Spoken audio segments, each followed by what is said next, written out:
Welcome to the Peopleverse podcast. I'm Evan Troxel, and I recently had the pleasure of recording several conversations in the Tect booth at the American Institute of Architects National Conference on Architecture in Chicago with individuals from all different parts of the building industry.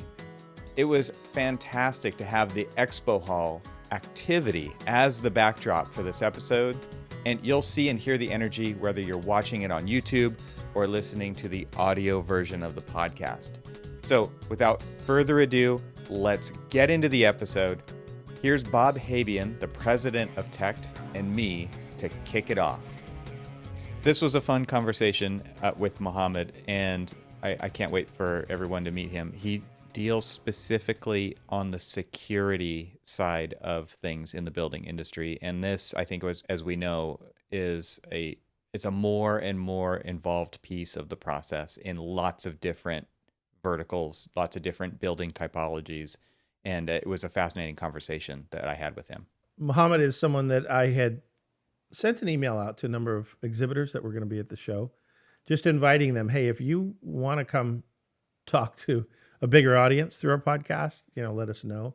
And he was quick to respond and book a time with us. And he really wanted to convey what he felt, I think, is an important message to the design community, right? And that is that this idea of security, and we see it in, particularly schools and now, centers of worship and other things, security is at a whole nother level than we've thought about in the past. Absolutely. And his message is that, there's more to it these days than, say, putting a bodyguard out front. And early engagement with him is better because, early engagement with an expert like him is better because these are the kinds of things that we can't know everything about as design professionals. So I'm in the design professional camp, so I'll take that point of view here. And I've done K-12 schools, I've done higher education, I've done libraries, I've done community centers with social services and aspects like that. And every one of these had security and access requirements and constraints, and they were all very different from each other.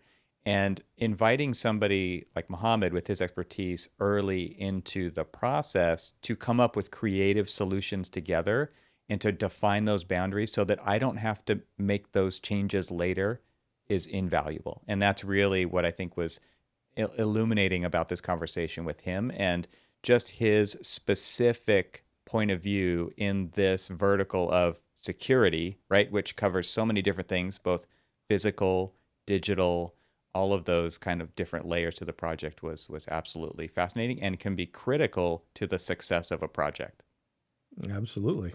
No, I think it's a great interview. I welcome people to, key into some of the more complex aspects that he's covering, because the point isn't that we have to deal with that complexity. It's the point is that there are experts like Mohammed that deal with that complexity, and that we really do need to partner with those types of experts to allow us as design professionals to have kind of full options available to make those informed decisions around, because of the uniqueness of each project, And, another thought is just that in general, so often when we deal with a consultant, be it structural, mechanical, or in Mohammed's case, security, it's important to let them speak to their specialty. But we know as architects and designers, we have to now synthesize that information into, 5 or 6 or 10 other criteria of our project that affects that dialogue.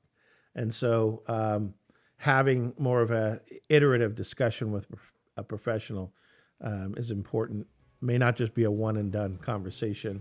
And I think a lot of designers would benefit from hearing from Mohammed and ultimately meeting him and maybe doing business together on projects. But I think it's a great interview. You'll enjoy it.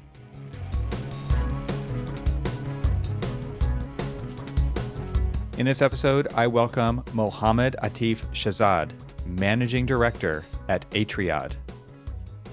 So we haven't had the AIA conference on architecture for 2 years. That means it's been 3 years. Yep. So what's that been like for you to get back to it? So the interesting part is that we were planning to be on the one in Los Angeles. Yeah. Oh, So, me too, because yeah. that's where I live. And everyone before that was on the East Coast. Right. And it's just like, come on, give me a break, and then it gets canceled. Exactly. So it's been nice. It's been nice to be here. This is actually our first. Okay. So the LA one was going to be our first. So Same this is here. our first time here. This is our first as well. So. So it's nice. It's the hall looks a lot of people moving around. Yeah. It's good to see people. Sessions are really active. So some good conversations and meeting different people from different areas and aspects of architecture, sustainability, diversity. You never get that equity. all in one place. Exactly like this. right. So that's a huge part of it. That it's not just about how do I put my wall up or what type of aesthetics I have. It's an overarching conversation. Yeah, it's a little more like, well, I hate to say it like this, but it's kind of surface level here, where like you're not getting to work, but at the same time, like you actually have an opportunity to get to know somebody. Right. Exactly. Which because the work stuff is not what we're doing, it opens it up to conversations and get to know people. Exactly. So that's so cool. So tell me what you guys do and where you're based out of and what your mission is. Right. So our company is called Atriade, and we are based out of Hoboken, New Jersey, which is New York City Metro area. We are a physical security consulting firm. Okay.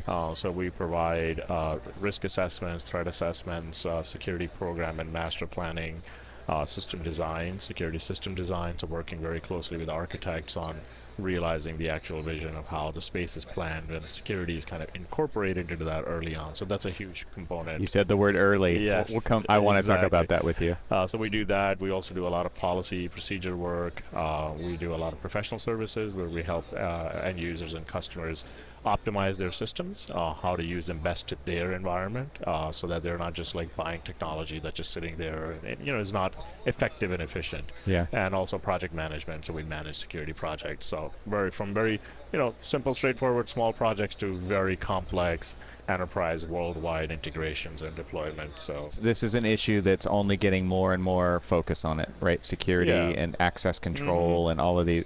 Right. There's the whole like digital layer to that as well as the physical layer in the buildings. Exactly. Wow. And it's getting to that now where how can we create a true digitally transformed environment? So now how can we leverage other sensors, occupancy sensors, or lighting, or conference room scheduling into provisioning with security systems? Now how can we utilize the SOC to provide that value-added service? So there's a lot more conversation that is starting to go into operational directions, making the entire building more efficient and integrated into the overall more complex. I mean, and like complexity is not the goal, but that is where it's headed. I mean, all of these intertwined systems, these layers, and the management of that, and this is where I'm sure you guys are way into the AI stuff, but there's so much data. Yep. How do you start to pull patterns out of it, and how do you train what people need to be looking for, or what the computer needs to be looking for, so that it can alert the people? There's a whole, and so like I'm an architect, coming at this from my point of view is I would never know the right questions to ask all the time, and the depth of your guys' knowledge is in your vertical is so deep that I don't need to know it, right? And that's where I would want to leverage a relationship with you. Exactly. Early in the project, because so, like, even as you talk about the kind of the layout of the space, it's at some level could be dictated by security. Absolutely. And at any time, depending on the building type, it is. It is, right? exactly. So I just want to get your reaction, your feedback on, does that happen enough? Are people coming to you too late too many times? Because there's so much to say, I think, about leveraging the relationship early in these kind of situations. And again, and I'll add another layer of complexity to this is, depending on the type of project, you might not even be the one guaranteed to get the work. Right. And so I'd love to hear just your feedback on that, like me laying that out in front of you. No, and that's a pivotal issue. Engagement early on is extremely important for all parties. And so what our observation is that a lot of collaboration happens at a tactical level. So that is there, what type of finishes, where are we putting walls, and where are we putting spaces, and let's talk about this particular area on the floor and what we need to do there. But I do agree with you and do feel that the collaboration doesn't happen enough at the vision level. And that's where it's really, really important. It's impactful. It's impactful. Right. Why are you moving where you're moving? What are the risk parameters around it? And customers have reasons to move, to build, to construct where they want to construct. Right. But let's understand the risk factors that are going into it. It may be a perfectly a very low risk environment. It may be a high risk environment. Now, how do we then start to build a program that infuses space, operations, safety, security into it? And I think that vision level collaboration doesn't happen enough. We usually are not party to that, and it's not anybody's particular fault. I think it's just the way the structures have been set up, and the confines have been set up historically. So, we're working on the building land. We don't need security right now. Right. The risk of that is that if I'm engaged early on, I can start pointing out, hey, these are some of the elements that you should incorporate, maybe negotiate, maybe put in, maybe plan for, offsets, things like that, simple things. You want to create some environmental elements that you want to incorporate and infuse into a security plan. This area is good, but there is this one element, half a mile away or where. And the whole time that this is happening, that there's the architects thinking that, well, there's 20 other things competing for that spot. Exactly. And so it becomes up to them to ultimately kind of figure that out, negotiate it with all the parties. Right. But at least you had a chance to say it, right? Because that informs their thinking, right, on some level, right? And they have to kind of then prioritize how it all fits in. And in environments, in environments where we have been engaged at that vision level discussion, we have come up with very creative solutions together. Yeah, I would imagine it goes both ways. Right? You're like, whoa, I didn't realize how many things were. Exactly. Yeah. That's so. From my perspective, it's not just about me as, oh, you need to do this for Here's security. my expertise. I walk into an environment with an open mind, an inquisitive mind, and I also want to know what you're building. Yeah. Because you're doing something important for that space, for that user experience. And for me to show up with my camera and my guard booth and my barrier is a disservice to that user experience. Right. So from my perspective, I want to be a participant in that vision process so I can come up with creative solutions. I can come up with unique insights, or I can say, oh, okay, I understand what you're trying to accomplish. Well, that's value, right? Like instead of just saying, okay, we're going to check the boxes of security and stuff. No, like the more you can have the opportunity to go deep into that creative process and come up with valuable creative solutions, that the value that you're delivering to the design professional exactly at that point, that's what builds the trust and the relationship, so that anytime they have a question, they're going to be like, Mohammed, what do I've never seen this before. Exactly. Absolutely. And then that kind of permeates into the tactical level. Then we can say, oh, you're building an open space plan, so let us come up with solutions, maybe wireless readers, maybe modular installations that are going to be easy to move, as opposed to me showing up with wires running into those environments and things like that. That's just one aspect of it. How do we is there an active threat concern? So how do we mitigate that? You are building a modern building with digital media, with all kinds of technology. Let's bring security into that. So let's raise awareness. Let's create, security notifications and part of that process, so that the culture of safety is infused into the overall culture of the organization and into the building's larger environment. And understand that what you're trying to build, we want to respect that, and we want to enhance to that. So you're at the show, you're at A22, and this show is about connection. It's about exposure for you guys. You have a booth, right? So you've got people coming up, or maybe they're not, right? So tell me what it's like to try to connect with the design professionals who are here. It's been pretty good. It's, we're a combination. We have, we started reaching out to people ahead of time. So some of them have been coming up. I've been in sessions where we're meeting with people, having discussions. That's what I really love. I believe in thought leadership. I believe in education and collaboration. So for me, going to meetings and going to sit down and having the conversations with the people on certain topics of relevance, how can we kind of come up with common solutions to do things, what are people working on? What are the Yeah. different things that are seeing? If I have some unique insight from a security standpoint, they have a unique insight from a space planning or trend standpoint, or where the future workspace is going. So that really adds a lot of learning, but it also adds interest. Okay, you're doing something we hadn't thought of. Right. Yesterday I was at one of the sessions, and we were talking about school safety. It's a relevant topic. And there was somebody who runs a school district, somebody who is an architect working on school district. I'm a security safety professional, and just the conversation, what everybody sees, Yeah. each perspective sitting on that round table discussing, and I think that's really a huge component of how we're making connections and having discussions with people. I imagine that the intensity of those, the frequency, Yes. maybe not intensity, is a better word, but it's just happening more and more. I mean, exactly. it's huge. Yep. So what's it like the other 363 days of the year when we're not here? Like we hosted a press luncheon yesterday, and the press are the storytellers of this industry, and we wanted to kind of expose to them that like it's not like this all the time, right? You're seeing the best of the best. This is the ideal state of bringing together these two sides. Right. In addition to all the other programming that's going on with the keynotes and the classes, the CEs, and all that kind of stuff. So what's it like for you? How do you connect? How do you bridge the gap the other 363 days of the year? It's conversations. It's basically maintaining and managing relationships. It's coming up with anytime you approach something, you want to look at it from a holistic solution standpoint, and then you develop a relationship around that. Over and time, you maintain those relationships, maintain those connections. It's also a lot of listening. So we do we attend smaller type events, smaller type conferences, but also have people come in, have people sit down with us. Different aspects of engagement.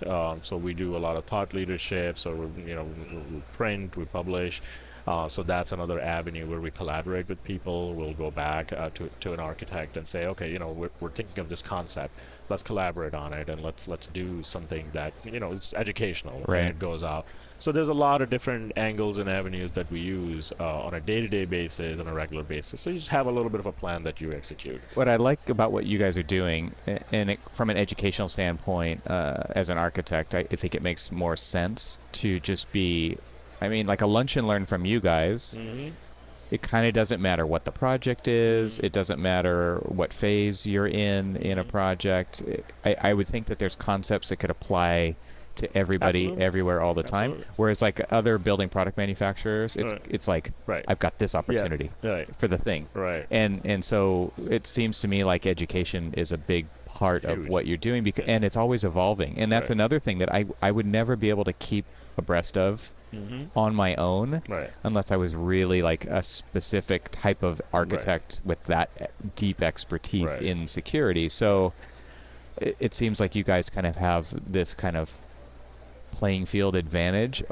Not that you're competing against all these other people, but I know what you're saying. When an architect, it just seems like the kind of information, the knowledge that you guys have applies more evenly across the board, and so that's a huge benefit. And especially when you start talking about, let's take the X's and O's out of it. Yes, you need to coordinate your hardware and your finishes and your aesthetics and how that blends in.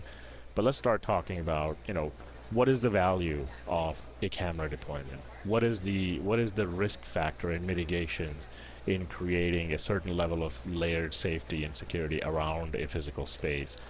What factors we should look for when we're doing active threat? And that's not just your standard principles, but awareness, proactive awareness. I was talking about that digital media. I was talking about things like that.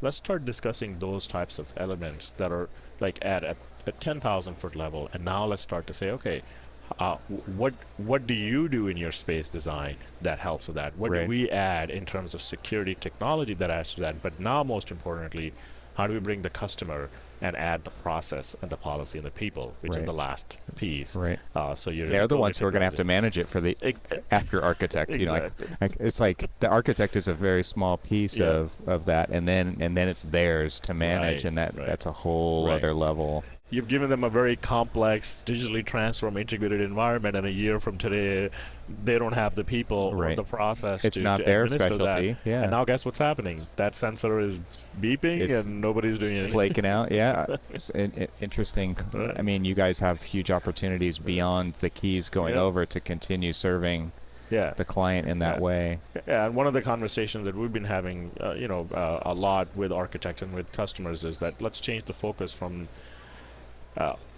it's about the door, the wall, the physical barrier on the partition.